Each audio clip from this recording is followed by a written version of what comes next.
Durante 3 años, mi vida se redujo a una rutina de supervivencia que nadie de mi pasado habría creído. A los 27 años, me encontraba lavándome el cabello en el lavabo de una gasolinera a las 5 de la mañana, tratando de quitarme el olor del refugio municipal antes de que abriera la biblioteca pública.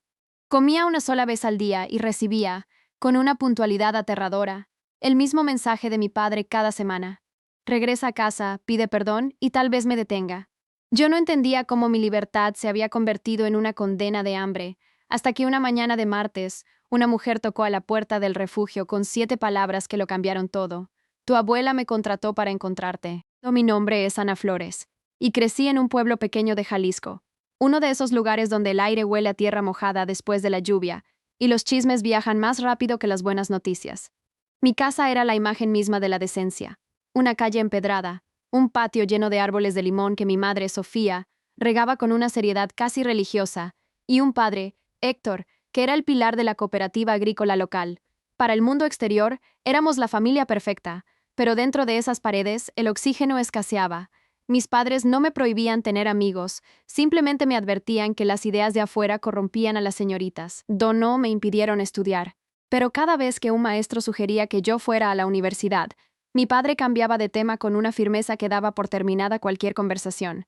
Tienes techo, comida y familia. ¿Qué más necesita una mujer?, decía siempre. Esa frase fue la frontera de mi mundo durante 23 años. Terminé la preparatoria con honores y obtuve el segundo lugar nacional en el ensayo de la prueba Exani.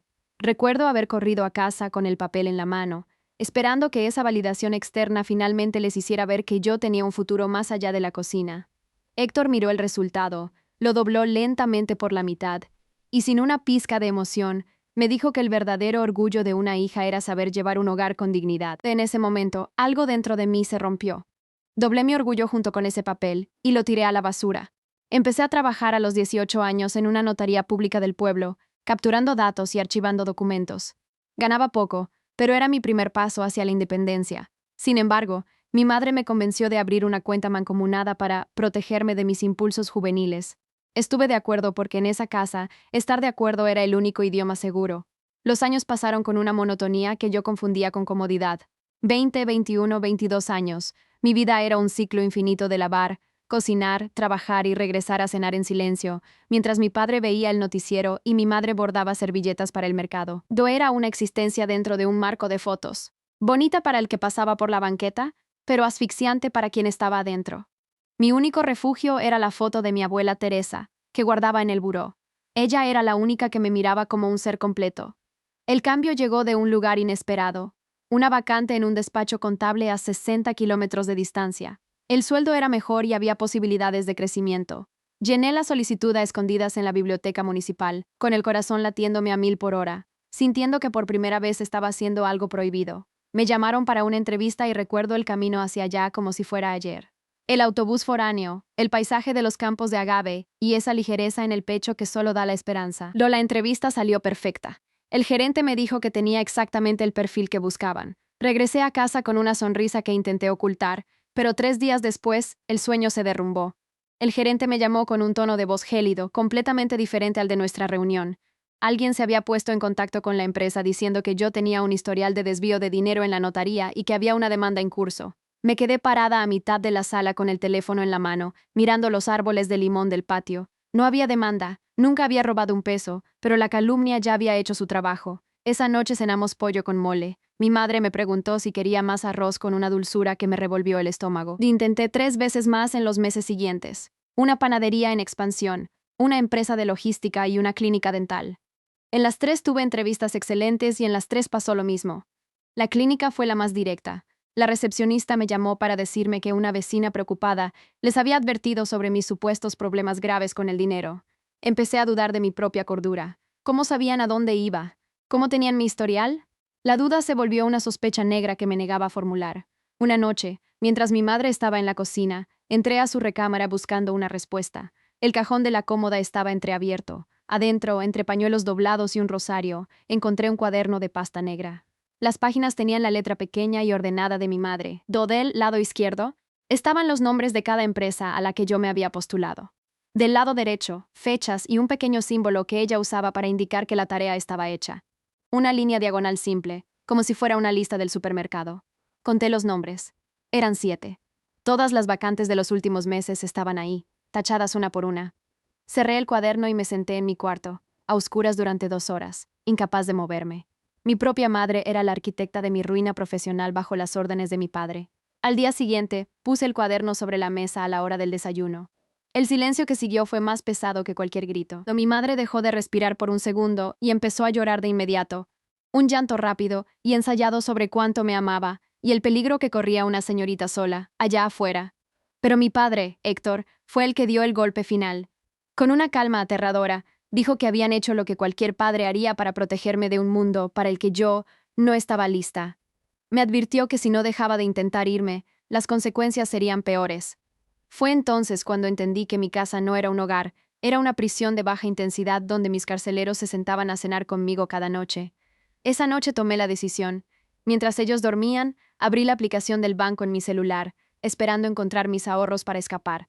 Pero el saldo era 0. Mi madre había vaciado la cuenta 2 días antes, para protegerme de mis impulsos.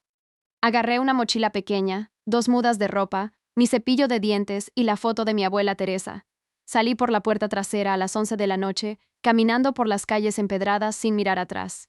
A las 11:47 p.m. llegó el primer mensaje de mi padre. Cuando regreses, fingiremos que esto no pasó. No respondí. Pasé la primera semana en casa de una compañera de la notaría, durmiendo en un colchón inflable, pero sabía que no podría quedarme mucho tiempo. Renuncié a mi empleo para que no pudieran rastrearme y empecé a buscar trabajo en ciudades que ellos no conocían. El patrón se repitió en León, en Tepatitlán y en cada ciudad donde intenté empezar de cero. El correo electrónico que creé desde cero no fue suficiente. Mi padre, con sus años lidiando con la burocracia de la cooperativa, sabía cómo rastrear identidades y cómo redactar correos que parecían reportes policíacos oficiales. Mi compañera necesitaba su cuarto de vuelta y yo, sin trabajo y sin referencias, no tenía a dónde ir. Me encontré sentada en la central camionera, mirando cómo el sol salía y dándome cuenta de que me había quedado sin opciones. Una mujer que barría la banqueta me dio la dirección del refugio municipal. Caminé los 3 kilómetros cargando mi mochila y mi dignidad herida. Graciela, la coordinadora, me dio una sábana y me dijo 7 palabras que me salvaron ese día. Hoy no tienes que explicar nada, Ana. Pasaron meses, mi vida se convirtió en una lucha por no desaparecer. Lavaba mi ropa a mano y me aseaba en baños públicos para estar presentable en las bibliotecas donde mandaba mis currículums. Cada semana llegaba el mensaje de mi padre. Regresa a casa, pide perdón y tal vez me detenga. Ese tal vez era su forma de mantenerme bajo su control incluso a la distancia. Un martes por la mañana, Graciela me llamó al pasillo. Una mujer llamada Beatriz Sandoval preguntaba por mí. Mi primer instinto fue huir, pensando que era alguien enviado por mi padre. Pero Beatriz no era una enviada de Héctor, era una investigadora privada con un portafolio de cuero café y 7 palabras que me devolvieron el alma. Tu abuela me contrató para encontrarte. Mi abuela Teresa había fallecido 2 años atrás. Pero su mente era más aguda que la de cualquier joven. Beatriz me explicó que mi abuela la había contratado 8 años antes, cuando yo apenas tenía 21. Conozco a mi hijo, le había dicho la abuela a Beatriz. Sé de lo que es capaz cuando siente que pierde el control. Mi abuela había vivido 40 años con un hombre igual, y no quería que yo repitiera su historia de silencio. Beatriz había estado monitoreando mi situación en secreto durante años, registrando cada llamada de mi madre y cada correo falso de mi padre. Ella sabía de la campaña de difamación antes que yo. La abuela Teresa había ideado un plan maestro. Vendió un terreno secreto que heredó de su propia madre y metió el dinero en un fondo de inversión que nadie más conocía. Abrí el portafolio en mis piernas y lo primero que vi fue una carta de mi abuela. Escribió que intentó hablar con mi padre, pero que él no entendía de razones, solo de obediencia. Me confesó que ella solo encontró su libertad a los 68 años, cuando su esposo murió, y que no quería que yo esperara tanto.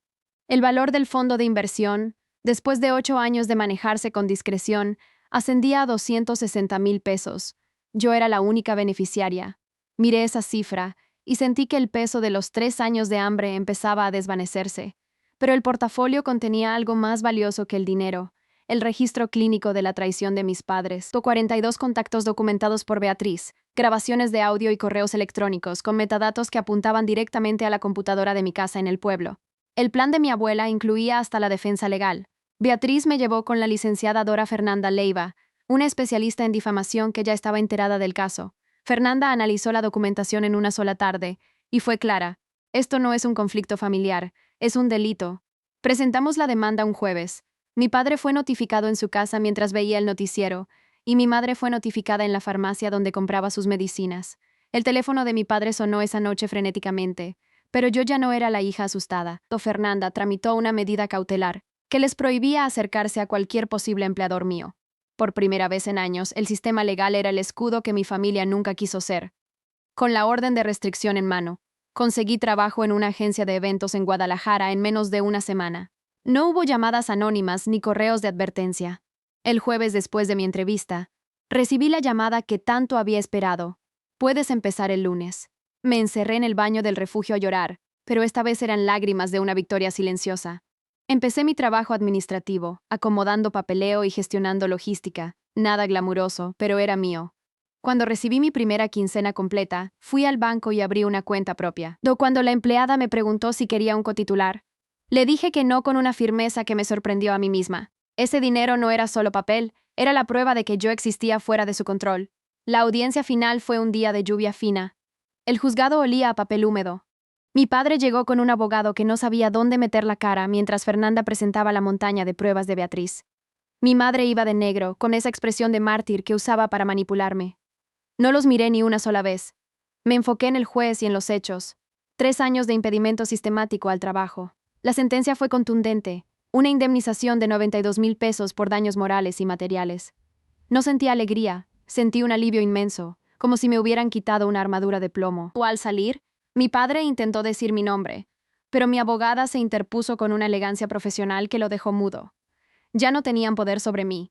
Con el dinero del fondo de mi abuela y mi indemnización, renté un departamento en una colonia tranquila de Guadalajara. Tiene una ventana que da a un jardín y una llave que es solo mía. La primera noche me senté en el piso vacío con un botecito de yogurt que compré sin pedir permiso a nadie. Mi madre me mandó una carta al departamento. Nunca supe quién le dio la dirección, diciendo que la familia está por encima de todo y que la puerta estaba abierta. Le respondí a través de mi abogada, deseándole salud y mucha distancia. Mi abuela Teresa me salvó desde el pasado. De ella, sabía que el amor no se demuestra controlando, sino preparando la salida de quien amas para cuando llegue su hora de marcharte. Hoy tengo 29 años, una gatita llamada Teresa, que es la dueña del lugar, y un trabajo donde me valoran por mi capacidad, no por los chismes de un pueblo pequeño. Cuento esta historia porque sé que hay alguien allá afuera, mirando un techo que no siente suyo, creyendo que independizarse es ser un malagradecido. No lo es. Querer trabajar no es una traición, y querer irse no es abandonar a nadie. A veces, lo más valiente que puedes hacer es creer que te mereces una llave que no le pertenezca a nadie más que a ti. Mi abuela creyó eso, y hoy, mientras riego mi propia maceta de helechos en mi ventana, sé que ella tenía razón. El amor de verdad te libera, no te encarcela.